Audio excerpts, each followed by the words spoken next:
Hello everybody, here I am on 125th Street with the man, the myth, the legend, the one and only, there will never be another, Franco the Great.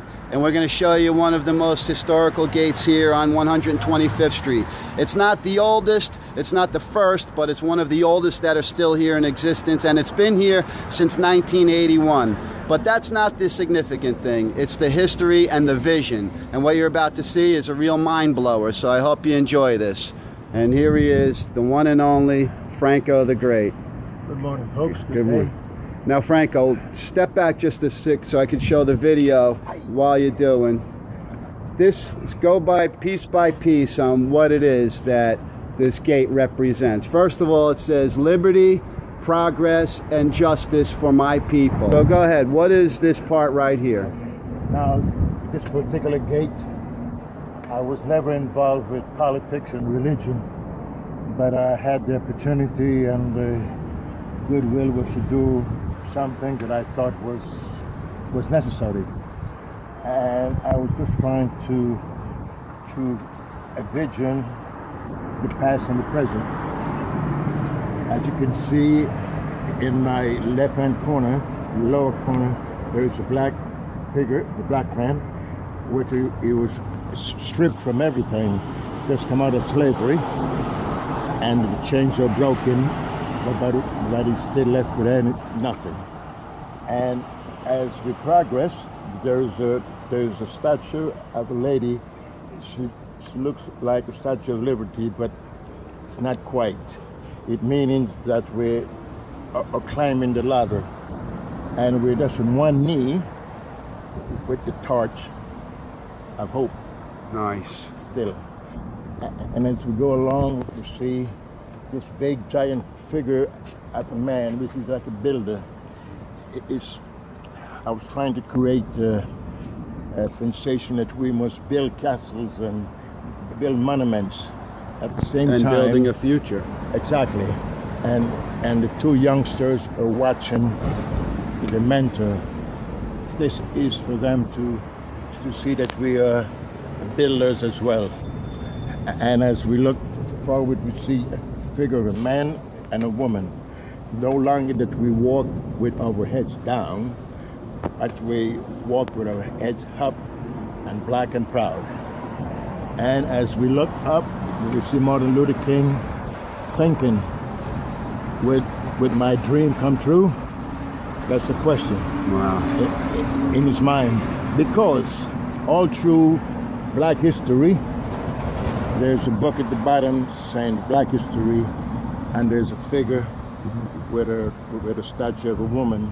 She represents justice with the scale in her hands, meaning that it's never was equal, it's always off balance. Right. And that is what we are thinking about. We have no justice whatsoever. But with all of this, I still feel that we have hope, because at the right-hand corner, there's a black man coming out of the White House. Who could ever think of that? But way of thinking, if you live long enough, you will see a lot of things and think a lot of ways. Definitely. And this is one of the ways that I thought that was possible.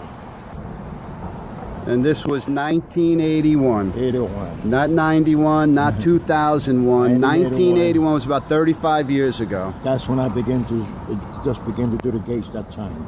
So, like Martin Luther King had a dream and a vision, yes, you had a dream and a vision as well. Exactly. But what is amazing to me, take a close look, and if you look, this almost actually looks like Barack Obama, and the casual passerby would think that that's what you did. You just made a current painting of a black man in the White House, but this was from 1981, man. Yes, and the most remarkable part of it, it still maintained its presence and still as clean as ever. It looked like it was done yesterday. Now, this is a new store. Was it Payless back there when you did it? No. Payless was down the road. But all this section belongs to Woodward. Wow. At the time. Wow. This store, this is part of Woodward. Oh yeah. See, Champ also was Woodward. Right. Woodward take up this Because Woolworth was big. You used to walk in, it had a grand entrance. And it seemed like it fell out part of it and so forth. But it was great that they kept the gate, man. Well, yeah, that's true. You know? That's so true. So true. Did they understand the significance of it? They just kept it because they were probably cheap and didn't want to get a new one. No, well, These gates aren't cheap to put in, right? well, new stores usually get a new gate because the size was different those days.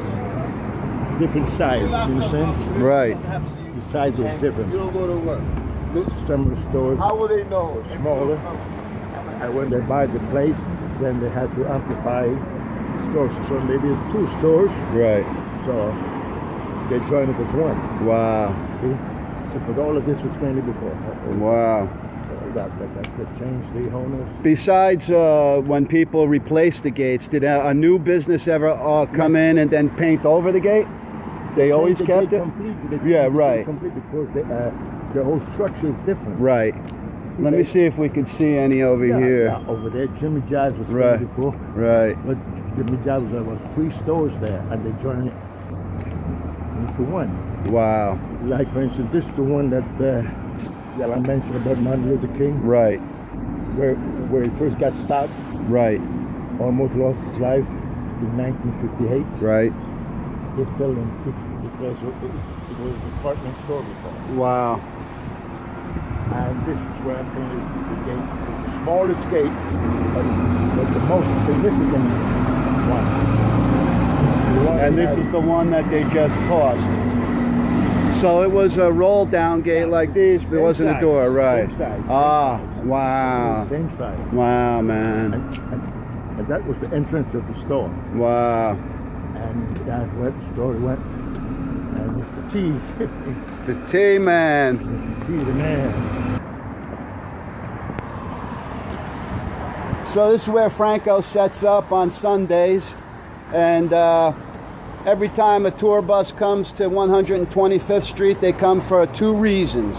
The first and probably really the only reason is to see Franco the Great. And the second one everybody wants to see is right across the street, the Apollo. And then they go to have lunch. Then they go to have lunch, probably somewhere like Sylvia's or someplace like that. Gospel Sundays, you know, there's no better place than right here in Harlem. So listen, that's a little bit of Franco the Great. I want to thank you for tuning in. I really appreciate it. Franco, God bless you. And everybody, if you want to see Franco live in person, come on down here at 125th Street, right across the street from the Apollo Theater. Believe me, you will have an experience you never dreamed of. Say hello to Franco, support his art, and remember, keep art alive. Keep dreaming. God bless you. Bye-bye.